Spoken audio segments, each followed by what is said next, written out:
It is more important now than ever with shops slowing down that we are making sure to maximize our profit margin. So, what happens if you have leaky profit, as Taylor Moss calls it? He's my guest today on the Body Bangin' podcast. We're talking about your leaky profit and how to plug those holes. So, check it out. Welcome to Body Bangin', your podcast for all things body. Auto body, that is.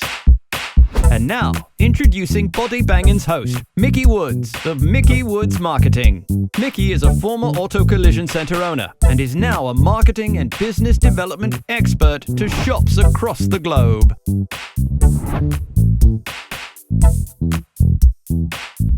Hello, everybody, and welcome to the Body Bangin' podcast. If you're new to the podcast, welcome. So happy to have you.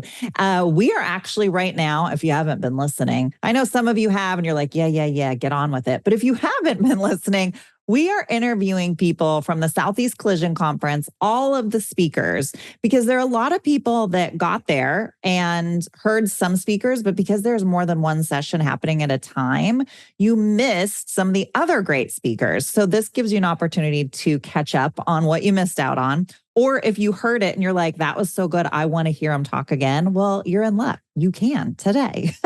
So these are all shorter episodes. If you're following us on YouTube, make sure you hit the subscribe button and the notifications bell so you don't miss an episode. If you're listening on Apple Podcasts or Spotify, you can also follow us there so you don't miss anything. And we're just going to get rolling with it. But before we do, one last little thing is we're going to thank our sponsor, Lombard Equipment, who's helping this whole Southeast Collision Conference series happen so we can be here for you today. Lombard Equipment is selling new and refurbished equipment from Maine to Miami. They don't just sell you the equipment. They offer service. They will train you on the equipment they sell you, and they provide support for you after you purchase the equipment. So they're just the guys. You got to reach out. Their information is in the show notes. And now we're going to kick it on over to my buddy, Taylor Moss. What's up, Taylor? Hey, Mickey. Great to be here today. Hey. Yes, I'm so excited to have you. So he's been in the industry for a long time, and he's now with OEC, OE Connection, whatever you want to call it. And he had a great session. Taylor, you had a great session called, I love this. Do you have leaky profit? So, like, ew, leaky profit, what? But no, find out where your profit leaks from your collision center and how to fill the holes. Yes, and yes. I want to fill any holes of leaky profit 100%. So share with us kind of a little bit about what you talked about in your session. Yeah, happy to do that. So like you said, there's so much going on in the body shop, right? It's such a complicated business, so many moving parts, so many moving pieces. And you got to stay on top of all of them, right? Or else profit can quite literally leak out of the business.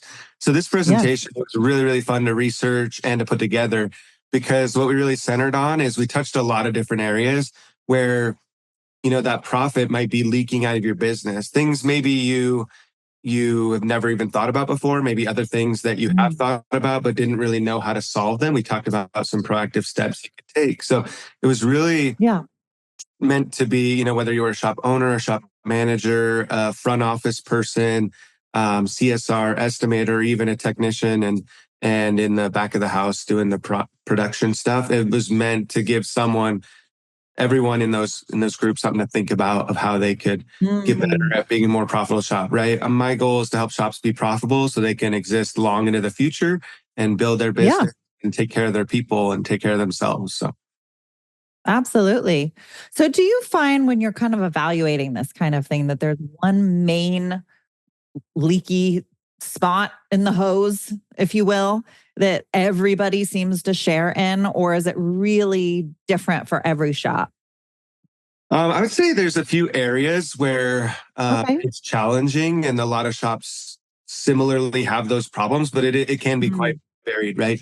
Depending on who you are, what your background is, what kind of shop you came into, how it's been run, different things like that. It can be quite varied across the spectrum. But, some of those areas where we look at and we see a lot of profit leaks, maybe not leaks it's a bit of the nature of the business, right? Where you have third-party payers who pay the bills, but getting at some of that OE information to understand really the blueprint for how you fix the car. That's one of the big areas.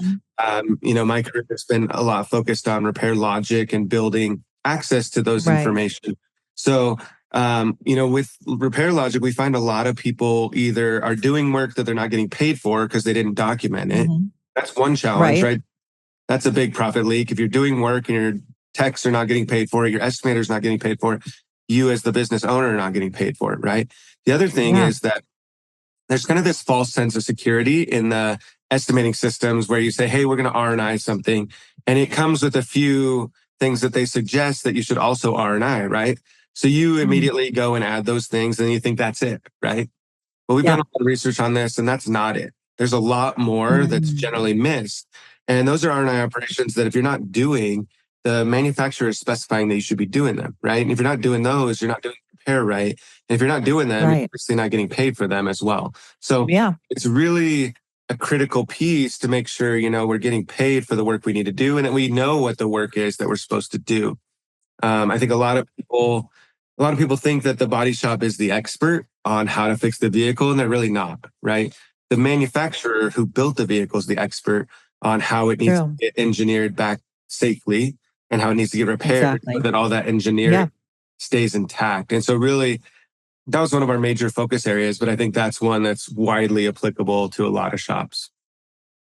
I love how you said that we are the perceived experts because we're the one that does the work, but the manufacturer is truly the expert on how that's supposed to be done. Yeah, and I work with a lot of shops that use Repair Logic, and it's really changed so much of the way that they do their business in regards to, well, like you said, there's things that need to be done that they weren't finding before and they weren't doing them. So come to find out, you're doing an improper repair. And then like you said, also, then you're not getting paid for something that you could have been paid for, that you should have done. And if you're doing it, you should be paid for it. And then also, I think at this time, in the industry, we need to use information as a resource because for so many years we didn't have it. And so now we actually have a place where we can go to find all this information. Like, we had P pages and all that kind of stuff, but now there's technology that helps give us quick access to these things. It's not a book that you got to leaf through. We have technology to assist with this. Do you feel like there's pushback from shops in using the technology? That's a fantastic question. I think anytime you get change, people are kind of resistant to that, right? We create these ruts and we like to stay in our ruts for everything. Right. But yeah, absolutely. This procedure data, it's been around forever, right? The manufacturers have been publishing it for a long time, but it's just not in a method where you could get at it in a timely manner. Right. Logic has tried to break down a lot of those walls and make it really intuitive, really easy, and really quick to get at. And by doing that, it's enabled a lot more people. And it's also enabling, people with low skill or no skill to start to become very skilled very quickly. And that's critical that we use that information, right? There's millions and millions of procedures for these manufacturers, right? We did some research a couple months ago and just found of, a handful of manufacturers, there were over 2 million procedures available. So wow, just finding what you need is like kind of finding a needle in a haystack, right? Yeah. And then being able to collaborate and pull those things together and share it with the people that are needed. That technology exists today. And it had never been applied to, the body shop manuals until Repair Logic came along and brought that technology into the repair manual space. So. Yeah. And a lot of pushback I hear from shops. They're like, yeah, I'd love to do it for the OE repair procedures, but like, do you know how long it takes to pull up repair procedure? Like that's what it's like, it would take us hours and hours per vehicle, days and days to get all the repair procedures. So how much time do you think like using technology or like Repair Logic is saving them when it comes to finding the information? Like you were just saying, the accessibility has changed now with a platform like this.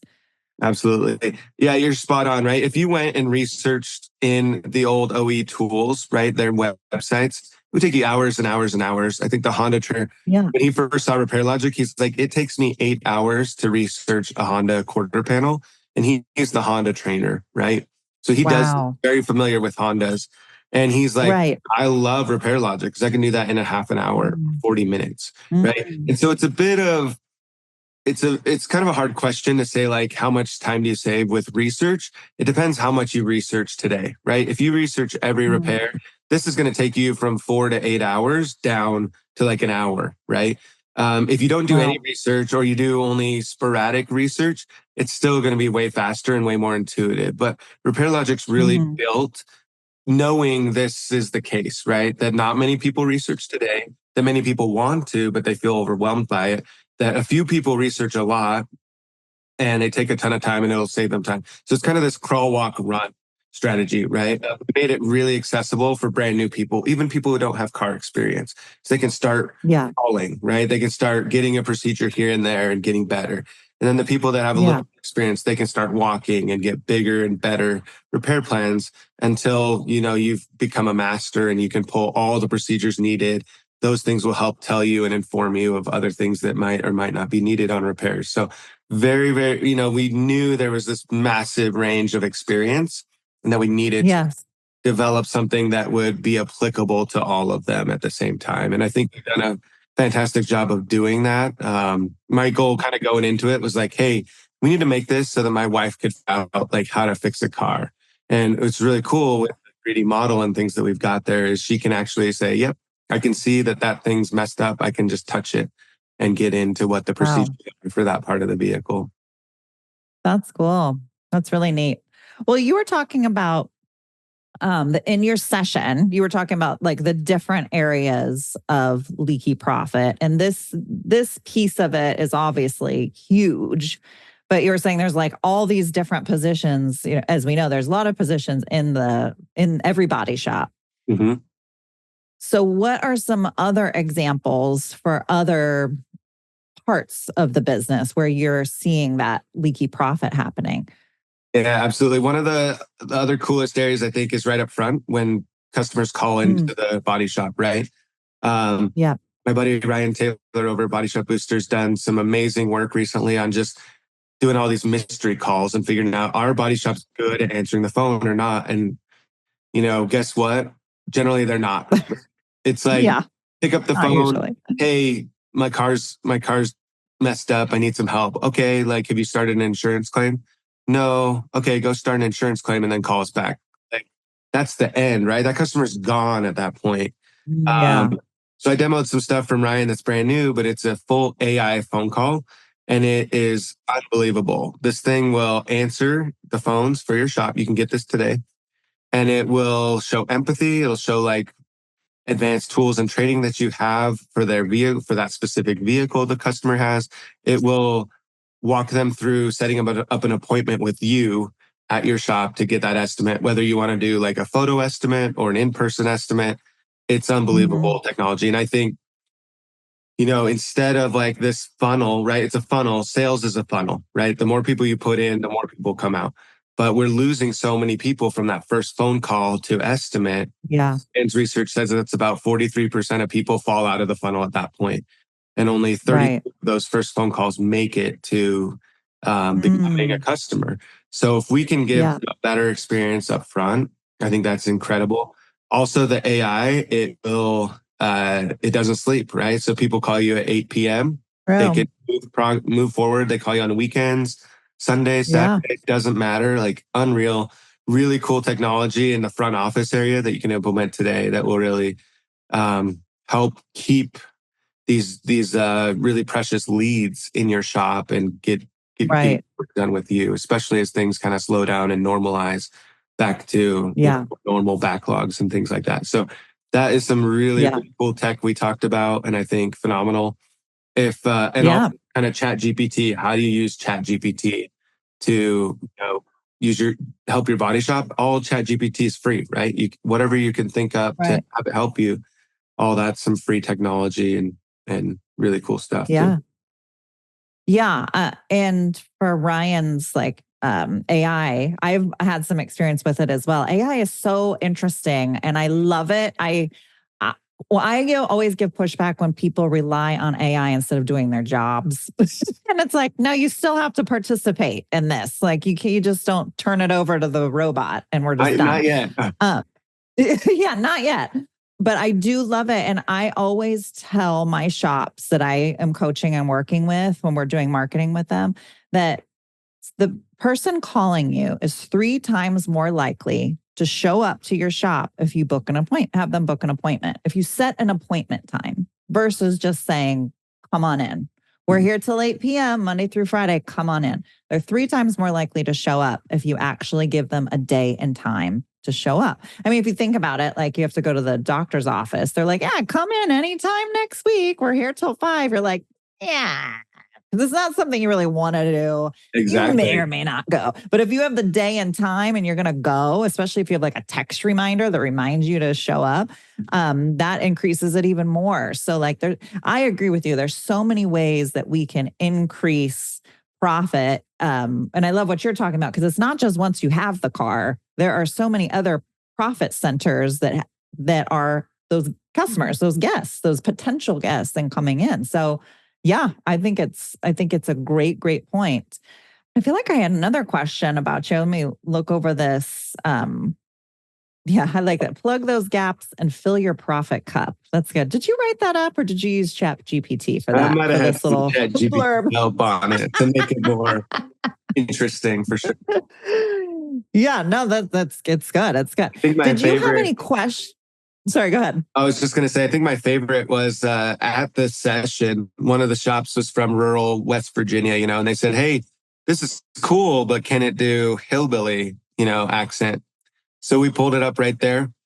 Chat GPT said, hey, give me a phone script for a rural West Virginia hillbilly accent body shop. And it did a phenomenal job. It had hillbilly lingo in there and it was amazing. Oh, wow.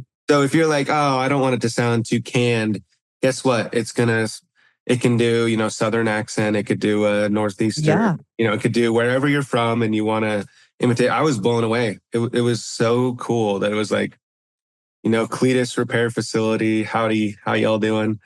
It was so good. Love it. So yeah, so don't sleep on the AI yet.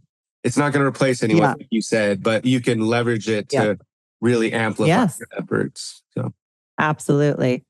So if people aren't familiar with Repair Logic, I know a lot of shops are using it, and there are a lot of people, because I belong to a lot of collision chats, as I'm sure you are, the groups on Facebook. And it does come up quite a bit that people are using it, having good success with it. Is there a way for somebody to just do like a trial run or have somebody walk them through what it looks like? Because it's one thing for you and I to talk about it, but it's another thing for somebody to actually see what it looks like. What does that look like for somebody? So we love to do a demo with people, and then we can actually build a repair plan with them real time and show them how they do it. And then at the end, they've got like that full repair plan built that they can, go use and proving with the work they need to do to their insurance adjuster or give those procedures to the technician or whatever it is. So yeah, there's nothing better than doing like a live example of something that's in your shop today, right? And how you're actually use it. So that's what we'll typically do if people want to learn more or see it in action in their shop. So, and then trial wise, like we don't typically do trials because, a lot of people just get on trials and don't use it. So we like to have like your commitment that you're going to use it, right? That you're committed to doing it. And we're happy, to do those trial estimates with you to show you, hey, this is how it works. This is what you do. This is how you get the PDFs and things like that out to your insurance adjusters or to your technicians or however. So, yeah, super cool. Would that be something they would contact you to do, or who should they reach out to if they want to do something like that? You can definitely contact me and I can get you the right spot, or else just through the OE Connection website, there's a way to get in there and talk to someone about a demo. So awesome. Okay. So all that information is in the show notes for you guys. So if you're interested in checking that out and doing like a sample example trial run type thing, I would encourage it, especially in the world that we're in right now, where it's important that as a business, take everything else out of it. It's important as a business that we're doing all the things we should be doing and getting paid for all of the things that we're doing. And this is a tool that allows you to be able to do that. And so I appreciate you, Taylor, for taking the time and coming to chat with me. It's always fun to see you. Yeah, fun to see you too. Thanks for having me, Mickey. Yeah, absolutely. So we're going to wrap this episode up. Stay tuned because we'll have more episodes coming your way from speakers at the Southeast Collision Conference, which was so fun. Everybody had such a great time. And again, thank you so much to Lombard Equipment. Support Lombard. They are a good team of good people. They really care. If you need anything, even if you're not in their service area or where they sell to, you can call them and ask questions about equipment because they're really there to help. At the end of the day, they want to be there to help. And we just love people that want to help our industry. So their information is in the show notes as well if you'd like to reach out to them. But we will see you all next time on the Body Banging Podcast. Bye.